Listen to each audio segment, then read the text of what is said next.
Lord's టెస్ట్లో భారత జట్టు ఒకే ఒక్క మార్పు చేసింది. ప్రసిద్ధ్ కృష్ణ స్థానంలో జట్టులోకి జస్ప్రీత్ బుమ్రా వచ్చాడు. ఇంకా బ్యాటింగ్లో కానీ బౌలింగ్లో కానీ మార్పులేమీ చేయలేదు. దీంతో భారత తుది జట్టు ఎంపికపై దుమారం రేగుతోంది. గత మ్యాచ్ టైంలోనూ ఫైనల్ 11పై విమర్శలు వచ్చాయి. సాయి సుదర్శన్ను పక్కన పెట్టడంపై విమర్శకులు బౌన్సర్లు సంధించారు. కుల్దీప్ యాదవ్ను ఎంపిక చేయకపోవడంపైన ప్రశ్నించారు. హర్షదీప్ గురించి కూడా చర్చ జరిగింది. అయితే లార్డ్స్లో కుల్దీప్ యాదవ్ను తీసుకోవాలనే డిమాండ్స్ వినిపించాయి. కానీ కుల్దీప్ యాదవ్కు మళ్లీ నిరాశ తప్పలేదు. లార్డ్స్ టెస్ట్లోనూ స్పెషలిస్ట్ స్పిన్నర్కు ఛాన్స్ దొరకలేదు. తొలి 2 టెస్టుల్లో స్పిన్నర్లు పెద్దగా ఇంపాక్ట్ చూపించలేకపోయారు. వికెట్ల వేటలో దూసుకెళ్లలేకపోయారు. దీంతో 3వ టెస్టులో కుల్దీప్ యాదవ్ను ఆడించడమే బెటర్ అనే కామెంట్స్ వినిపించాయి. అయితే టీం మేనేజ్మెంట్ మాత్రం స్పెషలిస్ట్ స్పిన్నర్ను మరోసారి బెంచ్కే పరిమితం చేసింది. మరోసారి బ్యాటింగ్ మీదే దృష్టి పెట్టింది. బ్యాటింగ్లో డెప్త్ కోసం వాషింగ్టన్ సుందర్కు జైకొట్టింది. వరుసగా 3వ టెస్ట్లోనూ భారత కెప్టెన్ శుభ్మన్ గిల్ టాస్ కోల్పోయాడు. అయితే టాస్ గెలిచినా బౌలింగ్నే ఎంచుకునే వాళ్ళమన్నాడు. టాస్ గెలిస్తే ఏం తీసుకోవాలన్న దానిపై ఉదయం నుంచే టెన్షన్ పడ్డానన్నాడు. తొలి సెషన్లో పిచ్ నుంచి బౌలర్లకు సహకారం ఉంటుందని భావించామన్నాడు. ఎడ్జ్బాస్టన్ టెస్ట్లో బౌలర్లు సమిష్టిగా రాణించారని గుర్తు చేశాడు. బౌలర్లందరూ కాన్ఫిడెంట్గా ఉన్నారన్నాడు. ఎడ్జ్బాస్టన్ టెస్ట్లో 20 వికెట్లు తీయడం అంత ఈజీ కాదన్నాడు. అయితే లార్డ్స్లో మాత్రం జట్టులో ఒక మార్పు చేశామన్నాడు. జస్ప్రీత్ బుమ్రా కోసం ప్రసిద్ధ్ కృష్ణను తప్పించామన్నాడు.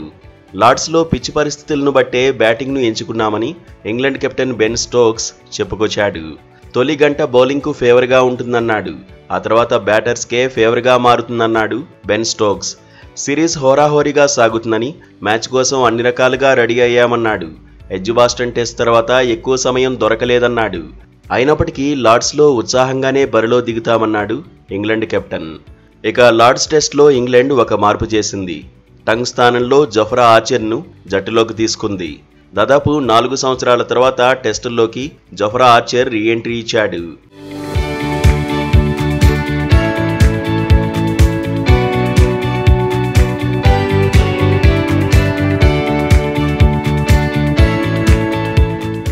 నితీష్ కుమార్ రెడ్డిపై టీం మేనేజ్మెంట్ నమ్మకం ఉంచింది. ఎడ్జ్బాస్టన్ టెస్ట్లో విఫలమైనప్పటికీ లార్డ్స్ టెస్ట్లో అవకాశం ఇచ్చింది. పేస్ ఆల్రౌండర్గా కొనసాగించింది. టీం మేనేజ్మెంట్ నమ్మకాన్ని నితీష్ కుమార్ రెడ్డి నిలబెట్టాడు. లంచ్కు ముందే తన స్టామినా చూపించాడు. 4వ పేసర్గా సేవలందించి లంచ్లోపే 2 వికెట్లు తీశాడు. ఇంగ్లాండ్ ఓపెనర్లిద్దరినీ పెవిలియన్ పంపాడు. జాక్ క్రాలీ, బెన్ డకెట్ను అవుట్ చేసి ఇంగ్లాండ్కు షాక్ ఇచ్చాడు. తనను జట్టులోకి తీసుకున్నందుకు లంచ్లోపే 2 వికెట్లు తీసుకున్నాడు. ఆత్మవిశ్వాసాన్ని పెంచుకున్నాడు. దీంతో లంచ్ సమయానికి ఇంగ్లాండ్ 2 వికెట్లకు 83 పరుగులు చేసింది. జాక్ క్రాలీ 18, బెన్ డకెట్ 23 పరుగులు సాధించారు. మొత్తంగా తొలి సెషన్లో నితీష్ కుమార్ రెడ్డి మంచి మార్కులు సాధించాడు. విమర్శకులకు తన బౌలింగ్తోనే సమాధానమిచ్చాడు. తొలి సెషన్లో 5 ఓవర్లు వేసిన నితీష్ కుమార్ రెడ్డి 15 పరుగులిచ్చి 2 వికెట్లు ఖాతాలో వేసుకున్నాడు.